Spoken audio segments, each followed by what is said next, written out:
afternoon. We have some great talks in 2 sessions.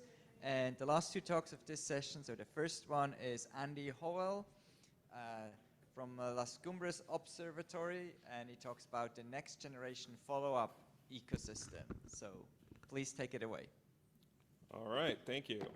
So for young people who may not realize, this next generation follow-up ecosystem is a reference to Star Trek: The Next Generation. Okay, you ever notice on Star Trek, you see all the people that make the hardware, but you never see any programmers. I guess it's because software is perfect in the future. But so instead of, one more thing I wanted to say about this, instead of me at the captain's chair, which of course I took a picture of, instead here I'm showing me at the science terminal, because the idea is I'm not driving this science we're going to do with this amazing futuristic software. I'm just a user, and we're all going to make it together. Okay. So we've been talking a lot about LSST stuff. I'm going to talk a little bit about multi-messenger astronomy, in particular gravitational wave follow-up. And that's just because it's a very demanding thing. But for example, when 2 neutron stars merge together, within seconds, stuff starts happening, and if we miss it, that's gone forever, right? And so we need to build tools that allow us to share information and get on the target very quickly. But then, if we build those tools, I hope they're useful for all kinds of areas of astronomy, so that we're not constantly reinventing the wheel. Okay. So one takeaway that I'm going to emphasize here is that we are missing science because we're not efficiently sharing information. So don't be like that. You're making Einstein sad. Okay, so let's work together, share information, do better science for all of us. Oops. So, okay, so how does it work today? Well, I get a text-based alert, like somebody wrote some words down, and then it comes to me, and all of us have a reaction like this, like, what is that? Okay, we've got to get on this.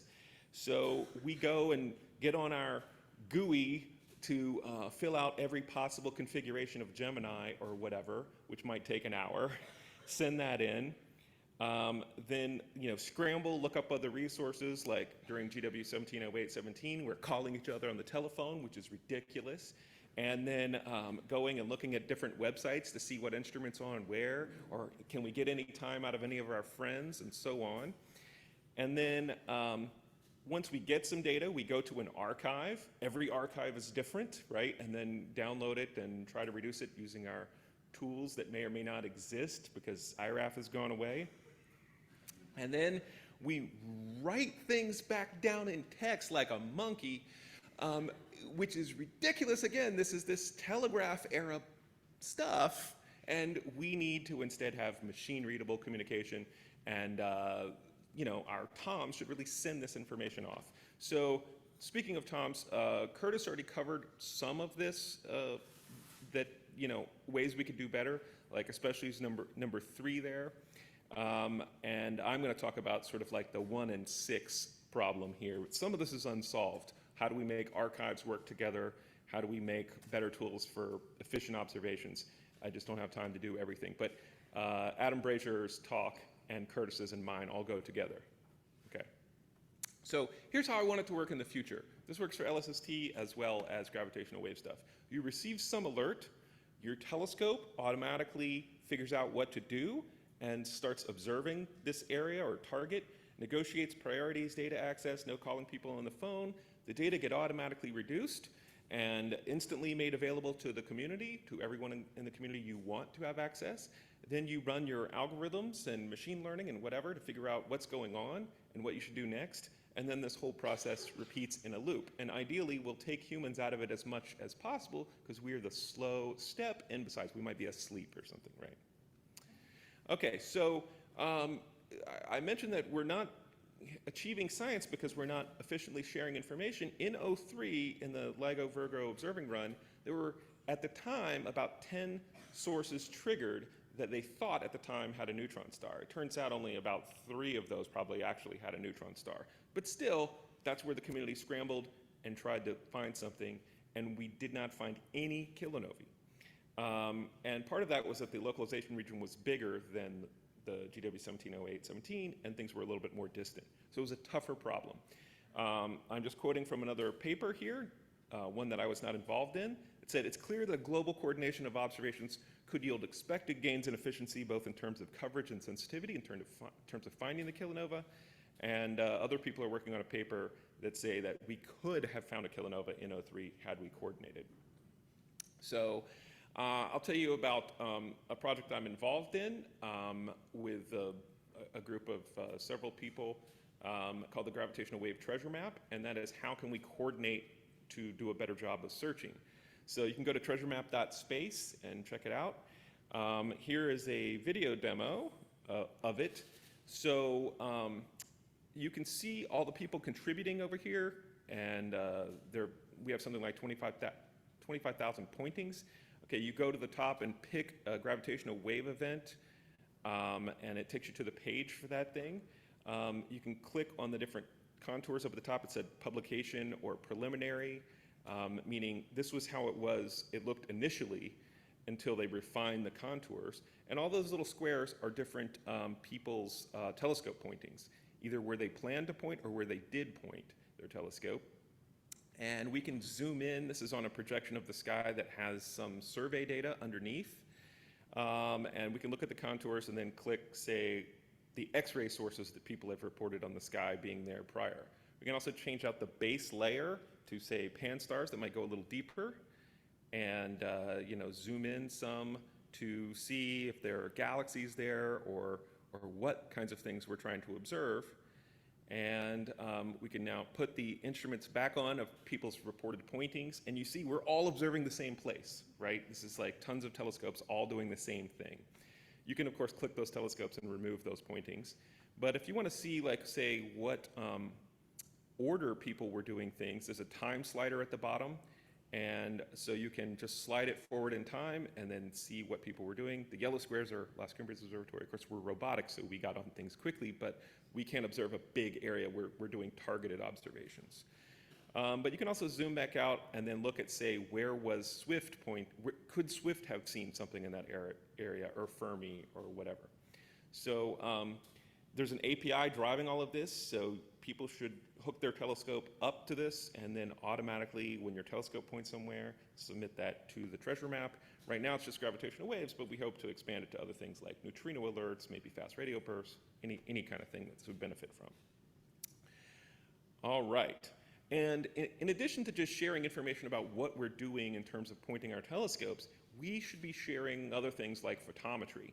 So this is an example, a plot made by Eran Ofek, where the kilonova is the colored points, and the days are the labels here that you can see over here, also color-coded. And then the black points are supernovae and other transients. So this is the G-band rate of change, and then the color, G minus R color. And what you can see is the kilonovae occupy this really unique place in color space. But notice that this is like within a day, like hours are passing between a lot of this evolution.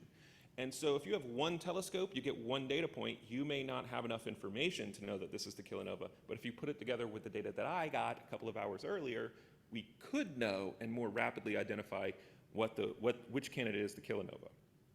So how does it work today? We get an alert from LIGO, Virgo, Kagra, and right now it goes to the GCNs, or it did in 03, this NASA system, and tells us about the alert, and then you would send it to a survey facility, or they would read it from the GCNs. We'll take ZTF as an example. Of course, lots of people are surveying the sky at the same time. Hopefully they report that to the treasure map to tell people what's happening. And if they find something, report something to the transient name server where it gets an official name, and that may communicate with the GCNs as well. And then they may be using some kind of TOM, like we talked about in Curtis's talk, Target and Observation Manager to manage their observations. They don't use the TOM Toolkit one, but they have their own. And they may report their observations through a broker. Of course, I'm going to use Gotham's broker as the example, but remember, there's lots of brokers here. And they will distill the targets out, report it. Also, you can suck that into your TOM. And then you might use your TOM to trigger observations from some observatory, and then you hopefully report that back to the treasure map. And then you may send out a GCN on what you found.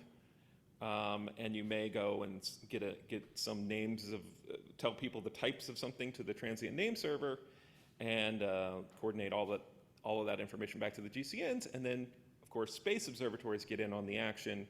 They're going through GCNs, hopefully reporting to the TOM and to the treasure map. Okay, that is a lot of communication with a bunch of different protocols, right? And anybody who's in this space knows that you have to do a lot to organize everything. But it gets worse because I only included one TOM there. If we actually want to share information between TOMs, it's tricky, right? Because right now you cannot do it for most TOMs. If I want to, say, share something, my TOM is the Supernova Exchange, but Ryan Foley's group has this one called Easy Peasy, well, and other collaborators there.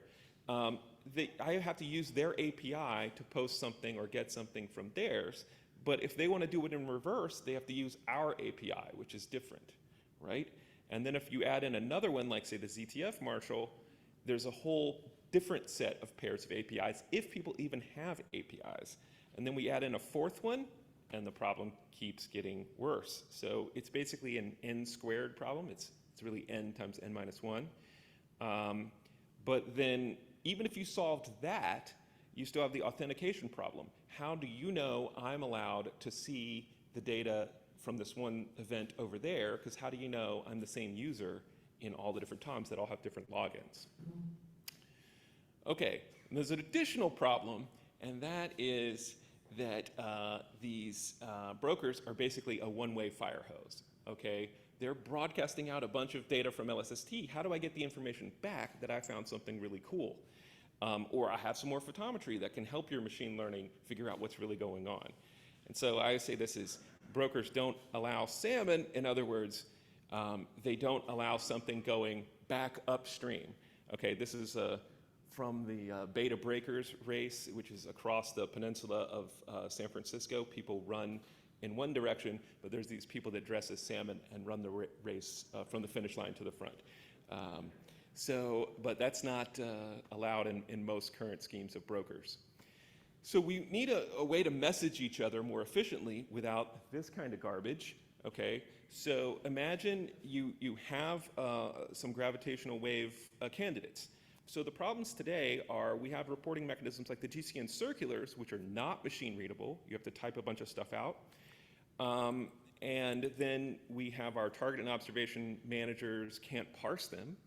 And it's slow for a human to write the text in the first place. There's no standard format for how tables should work or even what should be reported. Look at what this table did here. People are trying to organize information into a table. There's no standard. The formatting gets off.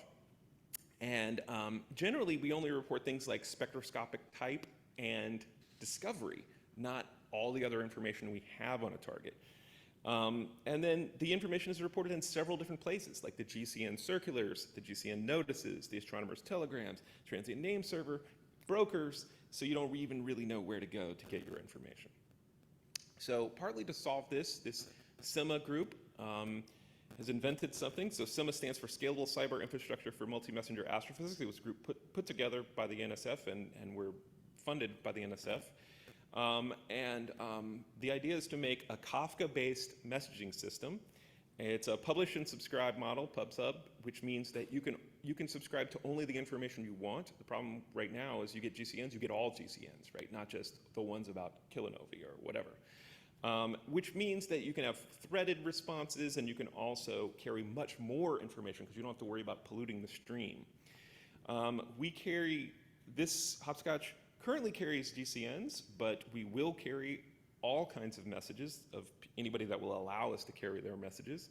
And the goal is to increase the machine readability of information. And we want to support other types of messages like sending spectra, data points, observation plans, even like like treasure map, or instrument availability even.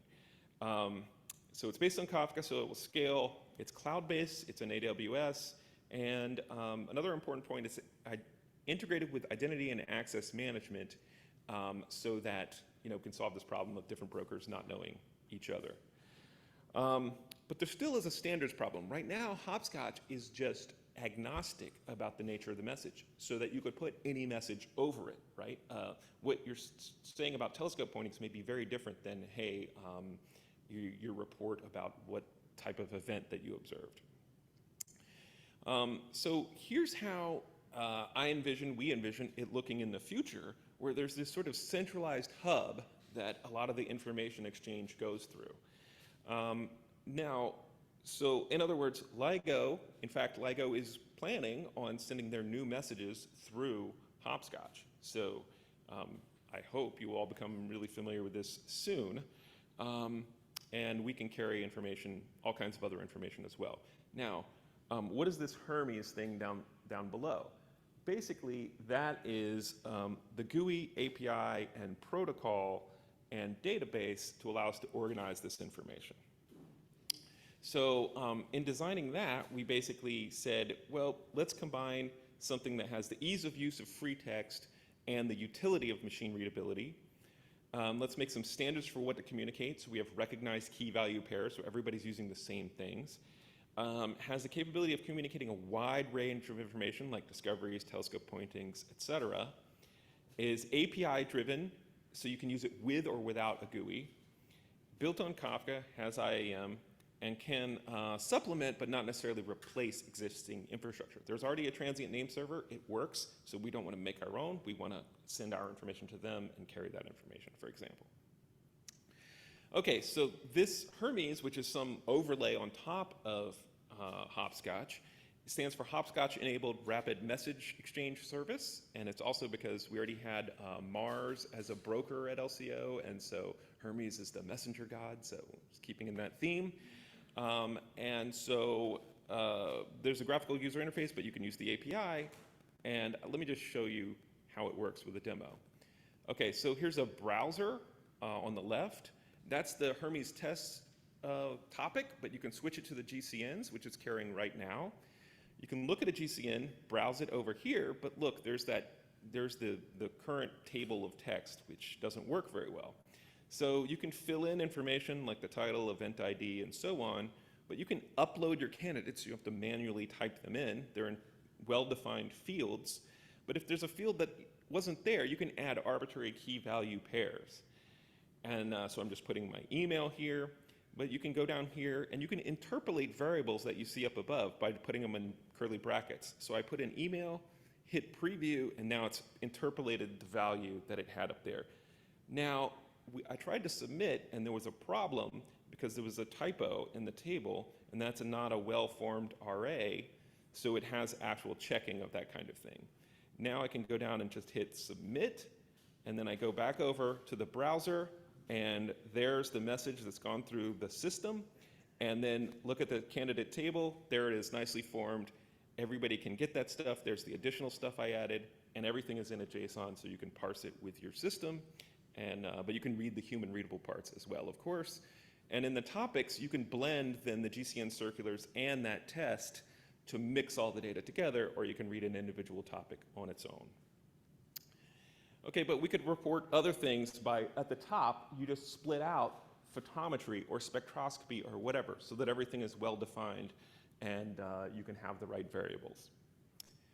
So just to remind you, the difference between Hopscotch and Hermes, Hopscotch is the thing that's built on top, is the reader and the GUI and the API and the database, but Hopscotch is just the Kafka plus the protocols. I mean, the high-level stuff that's not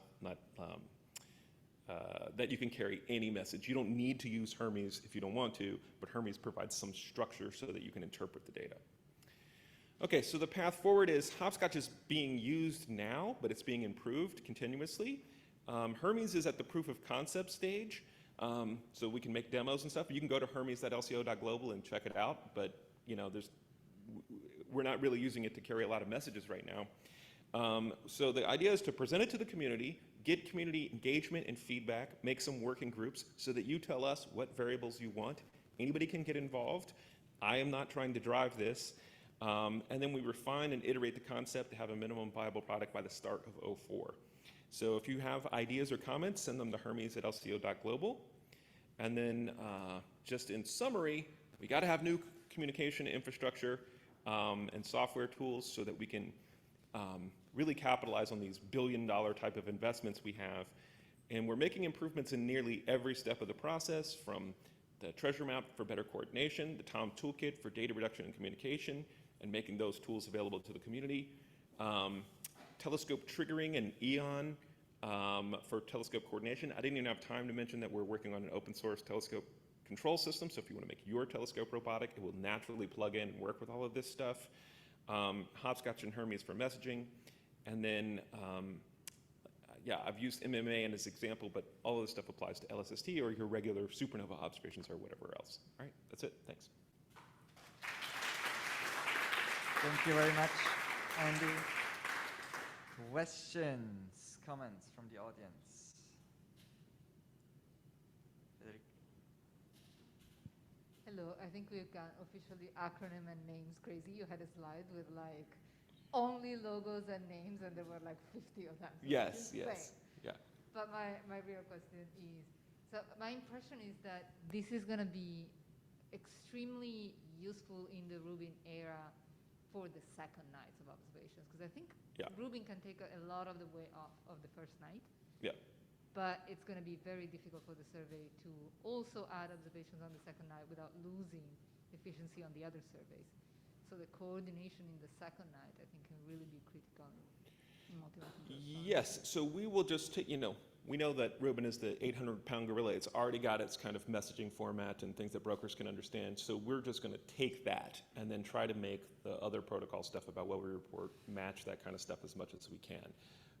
So that's not, I'm not so concerned about the community. I think Rubin's got good messaging about what they're doing. It's everybody else that's doing follow-up. I mean, we're going to have the problem that, hey, maybe Rubin found 10,000 transients last night. Well, which ones are we? If somebody observes one in the infrared and somebody else observes something else in the ultraviolet and somebody observes something else with high resolution, we're not going to have information. But if we all coordinate, we can follow some of our favorite transients like really, really well. So I think it'll be important for that. Yes, but also you should follow a lot of those, however many transient candidates Rubin has found, because then the following night, Rubin may have to follow only one of the fields with like the most promising candidates, and that will make it really, really useful from the Rubin perspective. Good to know. Alex, Kim. I have two questions. The first is, can I run my own personal hopscotch service not on the Amazon cloud service? Yes. So you can download all of the code and everything at GitHub, and so you can do whatever you want to do multiple ways. I mean, one of them is, yes, run your own version of Hop. The other is you can make a private topic that only people uses it. So right now we're working with SNOOS, this collaboration of people trying to detect supernovae with neutrinos. They're running a version for internal communication, and LIGO is going to run a version for internal communication. But right now, I think both of those are on the public hop, but just private channels. But you could do it on your own too. Got it. And the second question was, it seems to apply that nothing really is stored permanently in Hopscotch. That's right. So right now, it's just sending everything through. It's Kafka, doesn't save anything unless you tell it like 30 days or whatever. But we do have plans for two databases. One is like a housekeeping database that will just be able to recreate a message, but it won't try to put that into some relational database, like a NoSQL database is what it would use, and then, or something like that.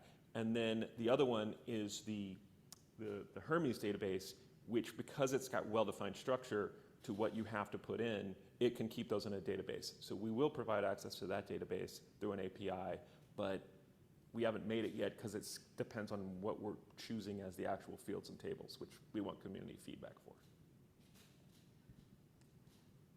This is going to be very exciting if everyone gets on board and everyone starts using it and we can finally agree on one protocol. You mentioned LIGO. Is there anyone else who has already agreed, yes, once this launches, we're going to use it, like YSREP, TNS, TOM, CTF? So, we depends on which aspect of which thing you're talking about. The reason we did this is certain big projects are well coordinated. Like LIGO can just make a decision and then just that's what's happening. But the problem is with everybody else, all of the follow-up people, you have this problem that everybody wants to coordinate something, but you only can use what tools are available. Like, each person is reinventing the wheel over and over and over again. This is the problem we found at Rubin Observatory. Even I was making a TOM, Rachel Street was making a TOM, Tim Lister was making a TOM, and that's why we made the TOM Toolkit. We just said, well, we'll just make some tools in common. And so there's two problems. There's the technology problem of just having the technology to do this, and then there's the sociological problem of getting people to adopt it. My feeling is you have enough value proposition that if everybody is sharing information and getting ahead and beating you to finding the kilonova and whatever else, because they're better coordinated, then you have a great incentive to adopt that. And what incentive do you have? And the other angle I'm taking is the community buy-in. Like, I'm trying to tell everybody, I don't want to do this myself. I'm only doing it because our robotic telescopes need this stuff.